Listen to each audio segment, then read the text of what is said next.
Good afternoon or good morning, everyone. I am Malik Rajan. For those who do not know me, I'm the founder of the French Pricing Club, which tends to the needs of over 1,700 pricing professionals in France and a wider crowd across Europe. If you want to know more about the club, I invite you to check our website. I just posted the link in the chat box. You can also take your membership. I advise you to do that, and you'll find tons of contents, insights, as well as tens of hours of videos from our previous presentations and conferences. Everything will be online. Now, today's session is an exceptional one, as you are all aware. You are several hundreds to have registered for this seminar, so it shows just how much this topic is important for you today. The market conditions are unprecedented, yet you are trying to price, not knowing if what you are doing is the right move, not knowing how your business, how your customers' business, how your suppliers' business will be evolving in the coming weeks or months, and not knowing if what you are doing, where to get information to help you. The good news is we are lucky today to host Craig Zawada from Pros. Craig is in charge of shaping the vision of how pros can use technologies to support their customers. Craig is also a widely published pricing author, including co-author of The Price Advantage, a reference book for pricing for pricers around the world. Good morning, Craig. Good morning, Lee. Thank you for having me. So this webinar will really be an interview between Craig and myself, followed by your questions to Craig. But before we jump into the discussion, I would like to make a quick introduction on one page and just set the scene based on one study from Nielsen. So you all know the market study actor, which is Nielsen. They're currently issuing lots of interesting reports on COVID-19 and businesses on their website. I invite you to check that.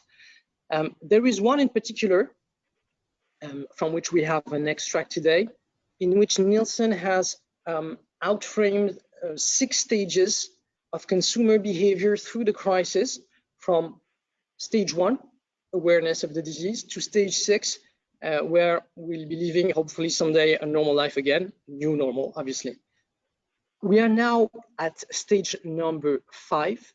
So most of us, half of the world population is locked down in various ways, which means that we have some kind of a war economy, most businesses being shut down, reduced to the essentials. A large proportion of workers is currently unemployed, and supply chain has been hit too. Now, the question we should be asking ourselves as pricers is, of course, how will that impact our customers' behavior? Of course, and this will speak a lot to especially the retail participants today, it will impact the basket of customers, the purchase frequency, but it will also impact the price sensitivity.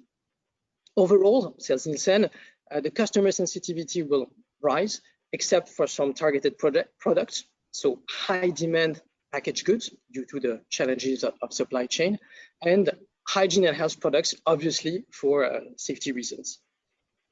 Now, the first question I would like to ask you, Craig, today would be, if I am a business, like so many others today, which is facing tremendous drops of volumes, how can I understand how my customers' behavior is changing, and what should I do with my price? Right. So Malik, I think it's important that when it comes to pricing, desperate times do not necessarily call for desperate measures in pricing. And I think it's very risky, and it's important to take a very measured approach to what you do in pricing during this time. And I think, first of all, it's important to understand that in most businesses today that are facing a downturn in volume, it's a result of a shift in the demand curve and not necessarily a movement along the demand curve. So if you remember in microeconomics, these are two very different things. And so, for example, in hand tools, if you're selling drills and power saws, and you see a downturn in your volume, if you lower price, you're not necessarily going to get more people to buy hand tools. It's not an elastic category. And so what happens is you've just had a shift in the demand curve, and it's not an expandable category. And if you lower price in those circumstances, first of all, you're going to steal future business when things come back to normal, hopefully quickly.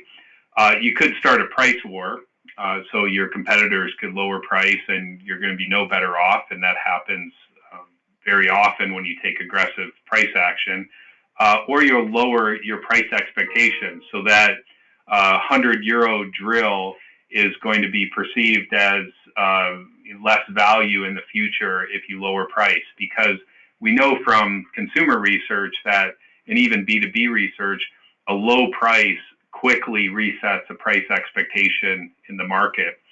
So the advice that I would give if you're facing a downturn in volume is, first of all, really try to understand if there are changes in the competitive position. So not necessarily your shift in volume, but has your competitive position actually changed as a result of this? And that does sometimes happen in a very turbulent environment. And I'll give you an example of this. Is if you're in an industry that has your products the cost of your products depend on the price of oil, and the prices of oil have gone down, if you haven't adjusted your prices accordingly and your competitors have, then that is not a shift in the demand curve. That's a change in your competitive position in the market. And for most companies, they're slower to react to cost decreases on the cost side versus cost increases. And in this turbulent environment, you may have to adjust prices down more quickly because your competitive position has changed. And then the other thing I would look for is, do customers value different things in this turbulent environment than before? And so again, this is less about the volume effect. It's more of how have customers changed their buying habits and approaches. And the example that I would give to that is in the downturn in 2008 and 2009, the auto companies, they saw a huge decrease in demand for vehicles. And instead of lowering price, what they did is they understood that customers, they still wanted to buy vehicles, but were concerned about the upfront cost associated with it. So they went to 0% financing for 60 months. They were able to much better weather the storm of a volume downturn, because what happened is the consumers, the benefits that they were looking for changed. They were looking for financing flexibility and cash flow flexibility more so than not wanting to buy a vehicle. And it was much less costly for the auto companies to have attractive financing. Well, the interest rates were quite low at the time anyway. And so they changed their value proposition as opposed to changing their price. And actually, you've seen that now. I know Ford and GM, they're offering, at least in North America, now not 0% for 60 months, but for 84 months. So I think they've seen this as even much more severe than what happened in 2008 and 2009. So I think it's important when you're looking at lowering prices is, first of all, desperate times do not call for desperate measures, and understand not necessarily the change in volume, but your competitive position, first of all, and second of all, what customers are perhaps valuing differently in this time versus times before. Okay, very interesting, Craig. So shifting from price to whatever other benefit the customer actually has today. Now, when you talk about desperate measures, there are some examples today of companies like Rakuten, Fnac, Darty, Shopify on B2B. who decided to offer 3 months of subscription to a small and medium-sized company on their marketplace. By doing that, so this subscription can cost up to 500 USD per month, so it can be quite significant. It has the advantage of both showing solidarity in the current context and betting on acquisition. You were talking about desperate measures. Would you qualify that as a desperate measure or a clever way to bet on customer acquisition? Yeah, I would qualify that as a smart way of getting customer acquisition. And I think that low price expectation doesn't apply as much to things like software and subscription type services, because I think companies and consumers are used to the freemium model. Okay, I'm going to try it out for a period of time, and then I'm going to get hooked on it and stay for the long term. So I think that is a smart move. It does show solidarity. It shows you're helping, and you're going to get people to try your product, and then hopefully at the end, they're going to stay with you long term. So I think those are clever ways to get people to try products and even grow volume in this environment. So I think those make a lot of sense. Okay. Now, there could be some other participants here who are experiencing the exact opposite. In some businesses, volumes are growing, so on some categories more than others. I'm thinking in particular of retail, of course. For example, this morning, Tesco has announced that in the UK, their sales had gone up by 30%, so 30, which is quite significant since the beginning of the lockdown. And one of the measures they took was not just increase the number of SKUs in store, but they decided to expand the breadth of their offer on food items, on household products by 20%, which I think is a clever response. So my question is, Craig, what about pricing? What can we do about it? Yeah, I think when you're facing a surge in demand, I think you need to be very careful with how, quote, clever you get with prices on moving them upwards. And it's important to understand that short-term elasticity does not equal long-term elasticity. So what do I mean by that? If you're in a grocery store, for example, if you raise the price today and a customer is in the store, they may pay that price because they don't want to get in the car and go to a different store, but they're going to remember that price. And the next time they may look to other alternatives. So the long-term elasticity, it may be more elastic than in the short term.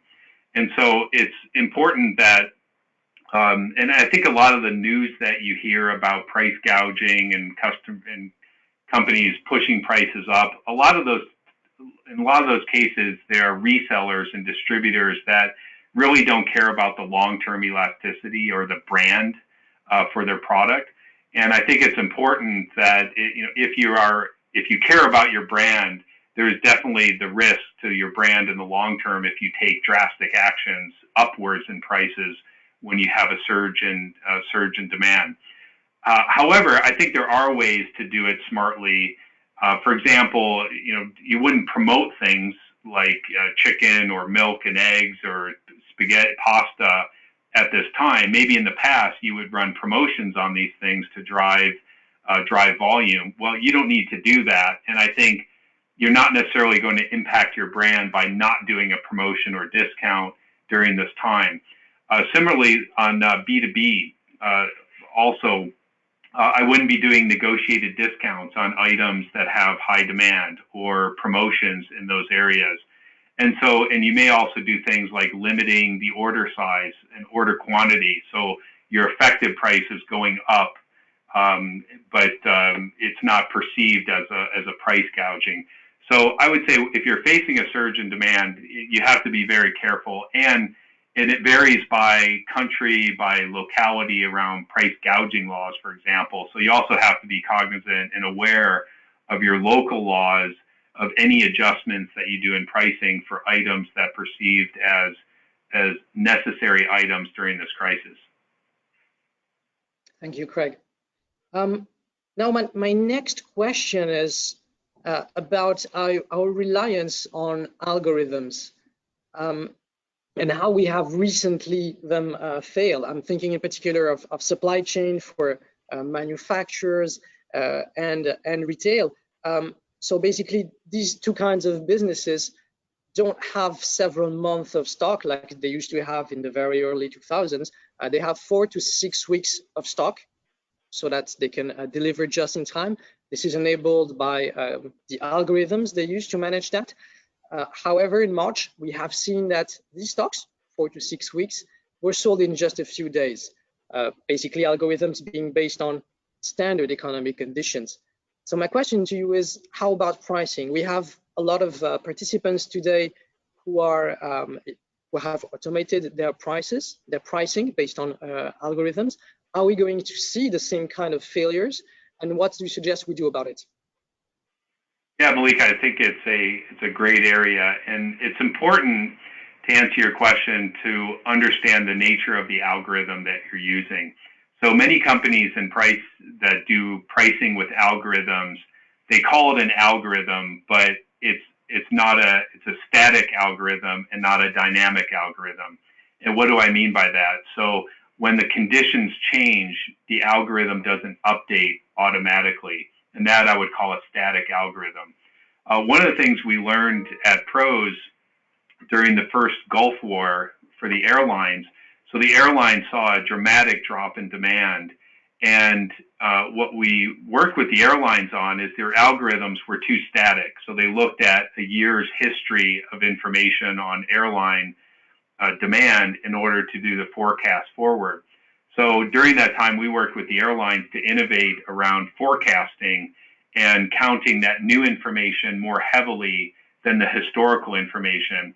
And that was one of the innovations that we still use to this day with airlines and in B2B is we have a forecasting element into it where it's dynamic and it takes in that new information and weights it more heavily versus historical information. But even then, when you have these kind of shocks, you have to look at that.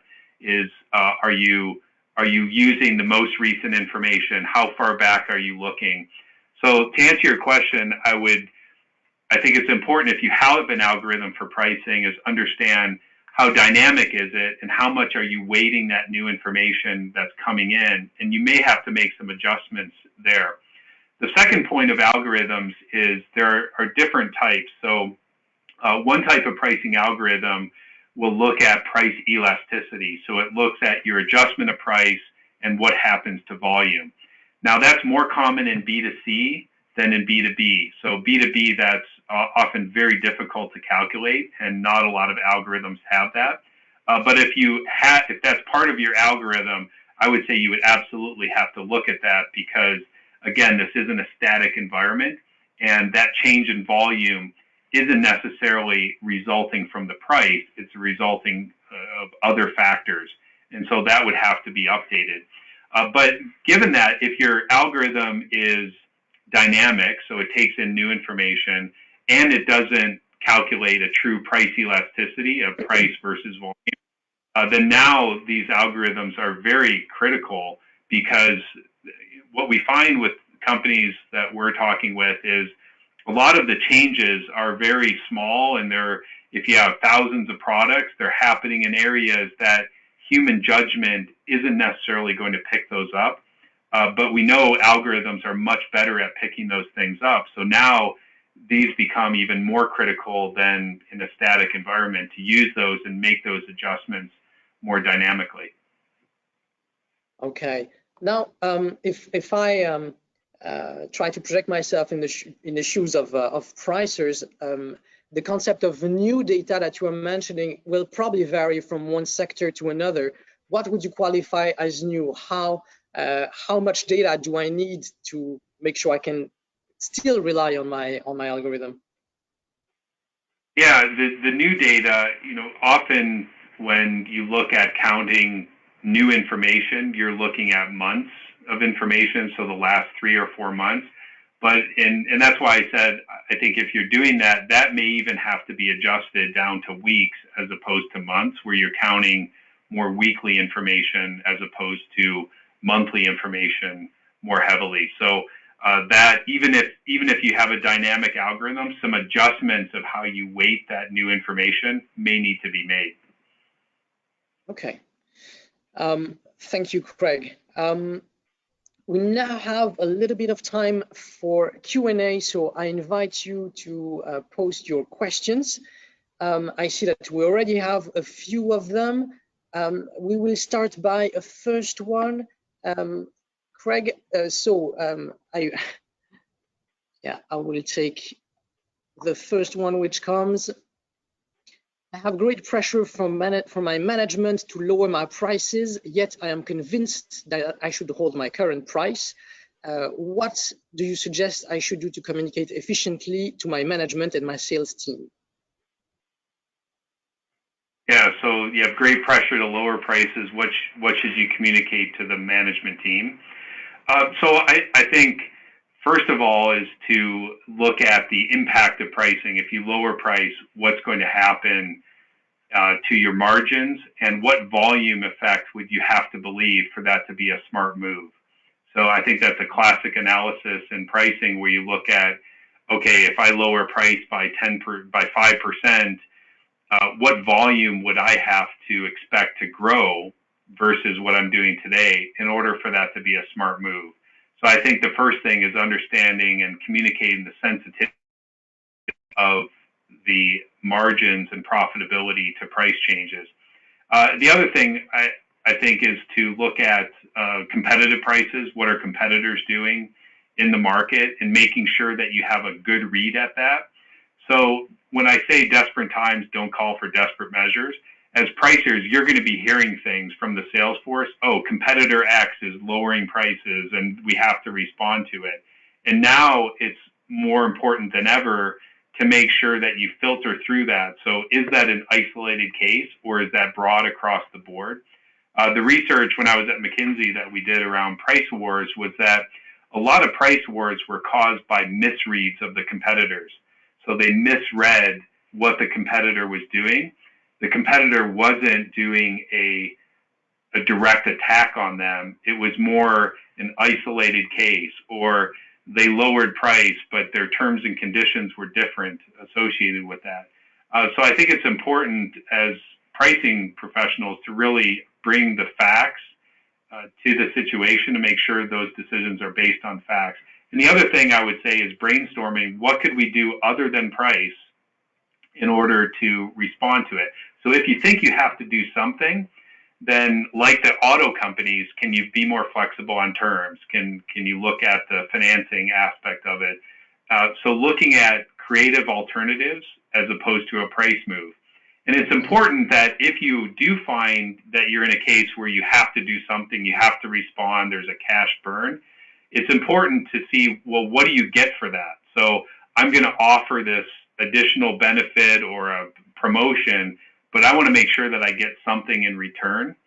So that's another area where I think pricing professionals come into it is, okay, if we have to give something here, what do I get in return for it? It could be a commitment for volume that's set. So yes, I'm going to lower price, but I'm actually going to get the volume, and you're committed to that. So if you don't get that volume, your price goes up, or there's money that comes in as a result of it. So that's another thing, is to think of what can you get in return for any action that you take on price or benefits that you give the consumer or customer. Okay, thank you, Craig. The next question is from someone from a B2B area who is asking, do you think I should shift to B2C like some other businesses? And how should I price? To sum it up, to sum up the question, probably to introduce the question, I will add a little comment. We have seen Rungis, for instance, the market of Rungis, which claims to be the largest market of fresh products in the world with 9 billion euros of sales. So it's a traditional B2B market, shifting to B2C temporarily, opening an e-commerce website to do that. This is one of the many examples. Oysters producers in the state of Washington have done the same thing. So do you think that's a good idea? And to repeat the question that was asked, how should they price? Yeah, so I think this is one of the longer term impacts of what's happening now is going to be getting prices directly to consumers and directly to buyers. So I think a lot of businesses are thinking of this right now, and it's challenging. And so I'll talk about the B2B side. Um, the research that we've done around B2B buying is B2B buyers want to move online very aggressively, number one. And number two, they want prices that are relevant to the market. So the problem that a lot of companies have is when they go direct through an e-commerce channel is their prices are not relevant. So they start with a list price and it's not a market relevant price. And lo and behold, their e-commerce channel doesn't grow very fast because their prices aren't relevant. So I think that is going to be a longer term impact of all of this is the accelerated movement online. And pricing is critical in this to get prices that are market relevant at the time. And most B2B companies are not prepared to do this. They start with too high a price, it's not relevant to the market. So being comfortable in getting your actual target prices or your market prices out on is very important at this time. So I think that's going to accelerate for a lot of businesses. All right. Next question, B2B again. In B2B pricing, do you see as an effective tool, do you see rebates as an effective tool in a deflationary environment? Rebates in a deflationary environment is an effective tool. I think it is because, especially if they have if they have some meat around the rebate. What I mean by that is it's a true rebate that's based on performance. So in order to get the rebate, you have to perform at a certain level, and those levels are set smartly in a way that it really pushes the customer to buy at a certain volume or buy a certain breadth of products. So rebates can be an effective tool to lock customers in, especially if you have views of how long this could last. Okay, I want to lock customers in for a period of time. Then they can be an effective tool. But it's important to, number one, make sure that they have that they are enforced. So if you set a rebate, the performance against that rebate is actually enforced. And you set them smartly based on it's really going to push the buyer to do something differently, not just give them something that they would have gotten anyway. And again, it gets back to if I give something, I want to make sure that I get something for it. So you have to set them smartly so you're actually going to get a benefit by offering that rebate. Okay, thank you, Craig. Different sector now. Any advice for the travel and hospitality companies for after COVID? Should we increase prices to capture lost revenue? Yeah, on the pros website, we have a bunch of videos on our travel business on responding to the demand fluctuation. So one call out I would make is on the travel portion of the pros website. There's a lot of material on this, and a lot of our experts in airlines and travel have addressed this question. So I would encourage you to look at that to get a more in-depth view. But I think again, it's important to understand less about the effect on volume is more of what's your position in the market relative to the market. On the volume side, I do think in the airline and travel business, there's going to be an aspect of getting them to travel more. People are going to be hesitant to travel. And so I think the demand can be elastic in the short and the longer term to getting people to actually travel more. So that will be something from a pricing standpoint that if you automatically just raise prices back to the past, you may not have that elasticity in demand that you would want. But again, I think it's important to understand what's your position relative to competitors, very importantly, as opposed to that volume effect. But again, I would encourage you to look at the pros travel section. There's much more in-depth on that long and short-term impacts on travel. Thank you, Craig. We'll take a very last question before we wrap up. So many customers will be lost and new customers will appear. What is your suggested approach for customer segmentation, and how can we deal with new customers or customer segments without past transactions? Yeah, so when you have new customers without past transactions, the way that we typically approach that in our pricing science is we try to look at, well, what are the characteristics of that customer and what can you know about that customer relative to other customers that you have. So I would look at what actually drives willingness to pay and pricing today. Is it the size of the customer? Is it the industry that they're in? Is it the location? Is it how much they order? Is it the basket of goods that they order? And then try to can you get from those new customers that are like the other customers that you have?